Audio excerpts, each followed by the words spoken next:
What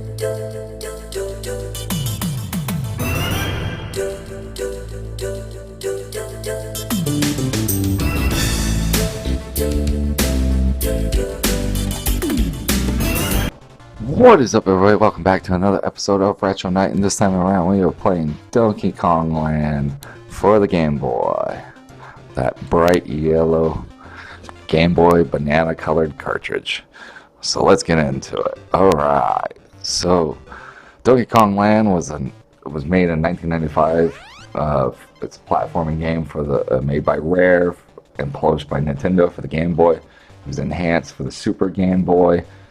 And pretty much it's just Donkey Kong Country, but with different designs and for levels and stuff like that. And it's supposed to be the sequel to Donkey Kong Country until we got Donkey Kong Country 2, blah blah blah.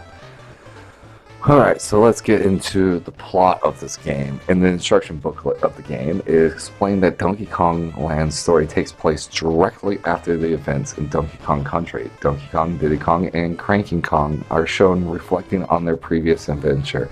Out of jealousy, Cranky Kong scolds Donkey Kong and Diddy Kong about the success of Donkey Kong Country, implying that it only did so well because of the elaborate graphics and sound on the Super Nintendo. Irritated, Donkey Kong and Diddy Kong explained that they earned their success because of the fun gameplay and not just the graphics and sound. Mischievously, Cranky taunts the Kongs that they could not replicate the success of their past game on a monochrome handheld, causing Donkey Kong and Diddy to accept this challenge. Cranky explains that the following day he will have called King K. Rool and his Kremlins to steal Donkey Kong's bananas and scatter them across Donkey Kong Island. Determined to prove Cranky wrong, Donkey and Diddy head out to defeat K. Rool and the Kremlins. The duo... it's pretty much Cranky just being an old jealous bastard and saying, fuck you guys, you only had success because it was on the Super Nintendo. You had these amazing graphics. That's really hilarious and also like really meta and fourth wall breaking with the fact that it knew it was a game all along. It already knew. So the gameplay, it's still the 2D side-scrolling platform game that, you know, the Super Nintendo was, Donkey Kong Country was. It's just the graphics are changed and stuff like that due to it being on the Game Boy, so hardware limitations. Let's see what it did for the Super Game Boy. The Super Game Boy, an add-on, blah blah blah, for the Super Nintendo. Really, we already know, 1994. Allows Game Boy cartridges to be played on a television used the Super Nintendo control deck. When played on a Super Game Boy, Donkey Kong Land's visuals are expanded with different color palettes, and the game is surrounded by a jungle-themed border. Okay. So it looks like if you play it on the Super Game Boy, you get that cool jungle border, and the visuals are expanded with different color palettes. Ooh, so cool.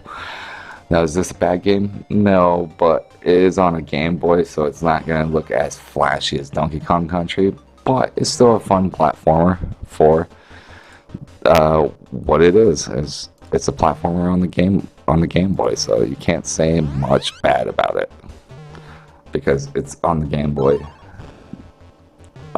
Game Boy has hardware limitations as always compared to the Super Nintendo, but it's still a fun platformer, and I highly recommend picking it up for your Game Boy collection, or if you're on the go and you want something to play on your Game Boy, or you can also download emulators and ROMs for your smartphones.